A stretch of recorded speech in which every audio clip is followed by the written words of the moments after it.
PACS चुनाव का आगाज समाप्त हो चुका है और यहाँ पर पैक्स का समापन होने के साथ साथ कई जनता यहाँ पर सुबह से लेकर शाम तक, अभी शाम का समय हो चुका है और ये बधाई देने का तांता लगा हुआ था। तो मैं इनसे जानूंगा कि पैक्स चुनाव के दरमियान आपने क्या वादा किया है और क्या इनमें मिलने वाला है। बहुत बहुत बधाई हो आपको, पैक्स चुनाव जीत के आ चुके हैं और क्या वादा किया है चुनाव के दरमियान में, इसके बारे में क्या कहना चाहेंगे। इस चुनाव में विजय के लिए सर्वप्रथम मैं अपने किसान भाइयों को शुभकामना देना चाहता हूँ, जिन्होंने कि अपनी स्वेच्छा से हमें पुनः इस पद पर आसीन किए। मैं 1989 से लेकर के 2014 तक लगातार चेयरमैन रहा, अध्यक्ष रहा। तो एक बार बीच में मेरा टर्म छूट गया था, पुनः फिर 2019 से 24 रहा, फिर 24 से अब 29 तक के लिए मैं रहूँगा। 1989 से 2014 तक 2014, इतने लंबे टर्म तक आप यहाँ पर पैक्स चुनाव के प्रत्याशी प्रतिनिधित्व करते आए हैं। तो इससे पहले 2014 से पहले या 2000 से पहले क्या किसानों को पैक्स के बारे में जानकारी थी, मालूम थी? पैक्स 1988 में गठन हुआ है पैक्स का। उसके बाद से पैक्स में किसानों को खाद मिलता था, कभी कभार ऋण का भी व्यवस्था था, लेकिन ऋण के व्यवस्था में चूक होने के कारण कुछ किसान भी दोषी है, कुछ इसके लिए बैंक भी दोषी है।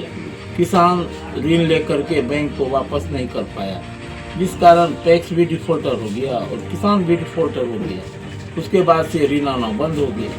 अब पुनः केसीसी को कमर्शियल बैंक के द्वारा दिया जा रहा है। अच्छा, सुना जा रहा है कि इस पैक्स चुनाव के बाद बहुत सारी बहुउद्देशीय योजना आने वाली है, इसके बारे में क्या जानकारी देते हैं? हाँ, वह अभी तक घोषणा में है।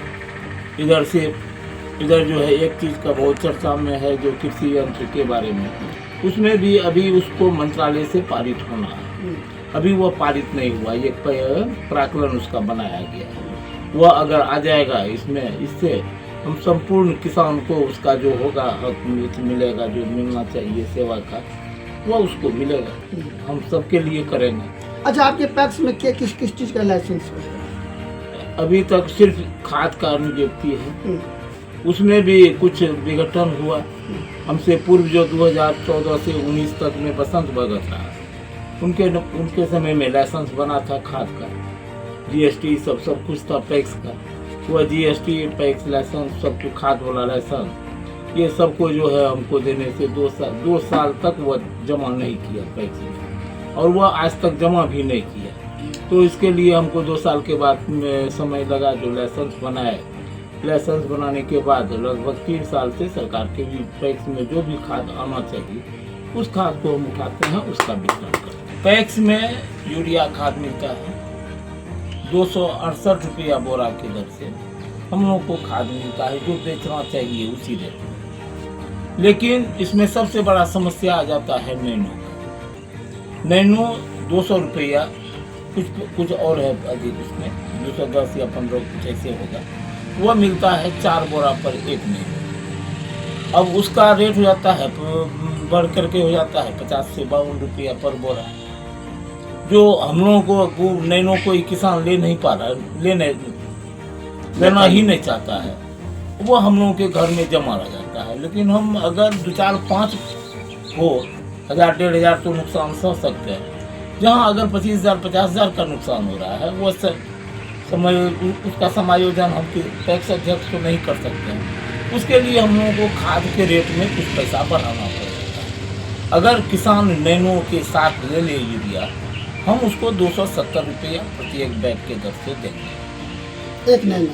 हाँ, एक नैनो जैसे 4 पैकेट यूरिया ले, उसमें 1 नैनो ले अपनी स्वेच्छा से। वो फ्री मिलेगा? नहीं, वो मिलेगा 210 टका, और 4 बोरा खाद हम उसको 270 रुपया में ही देंगे, जिसमें हमको मुनाफा नहीं कमाना।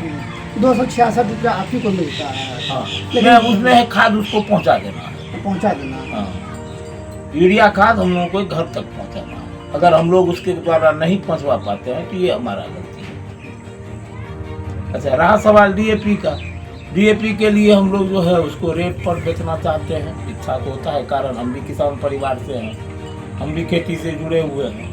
किसानों को क्या दिक्कत है नहीं है वो तो हम समझ रहे हैं, जैसे हमको दिक्कत होता है वैसे उसको भी दिक्कत होता होगा। अब जैसे डीएपी वो देगा 10 टन डीएपी देना है 200 बोरा, उसमें 100 बोरा डीएपी दे देता है, 100 बोरा मिक्सचर दे देता है। मिक्सचर भी किसान लेना नहीं चाहता है, वो खोजता है डीएपी।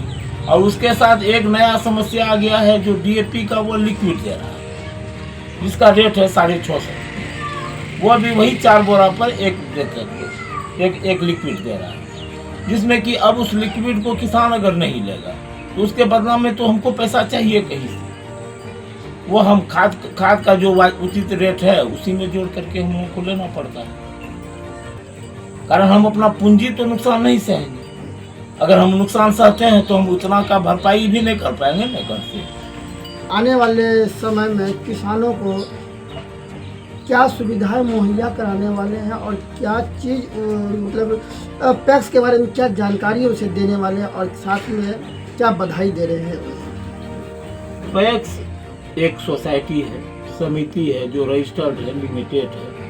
यह फुल फ्लेजर सरकार के द्वारा ही होता है, ऐसी बात नहीं है। इसके लिए समिति के किसानों को भी जागरूक रहना होगा, समय समय पर उनका भी मदद का जरूरत है।